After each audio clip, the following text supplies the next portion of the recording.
Nataka nikutie moyo wewe kijana ambao hujaolewa au hujaoa. Hebu katika plani zako, mipango yako, weka mpango wa kuoa na mpango wa kuolewa, maana huo utakupa heshima. Weka mpango wa kutaka kuwa na utambulisho, maana utambulisho utakupa heshima. Umenielewa? Kwa hiyo ndoa inakupa namna ya kuheshimika, lakini inakupa kuongeza ukoo wako, na ndoa inakupa kuwa na picha halisi kwenye maisha yako. Lakini sasa kupitia ndoa unaleta furaha kwenye jamii. Ndoa kama kioo cha jamii inaleta furaha. Fikiria tu ukienda kumwambia mama yako, mama, nimepata mchumba ninaolewa, au baba, nimepata mchumba ninaolewa.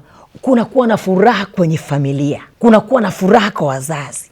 Halafu baba anatoka anawaambia ndugu zake, mama anatoka anawaambia ndugu zake, anaweta majirani, analeta marafiki, anaweta ndugu, anaambia binti yangu kapata kijana anaolewa. Baba anawaambia kijana wangu kapata binti anaoa. Huo ni unaleta furaha kwenye familia, unaongeza life ya wazazi kuishi kwa sababu ya kicheko. Kwa hiyo wewe unapopanga kuoa au kuolewa kama kijana, unaletea wazazi wako kuwa na maisha marefu, kuongeza maisha, maana wanaona lile tunda lao, tarajio lao linatimia.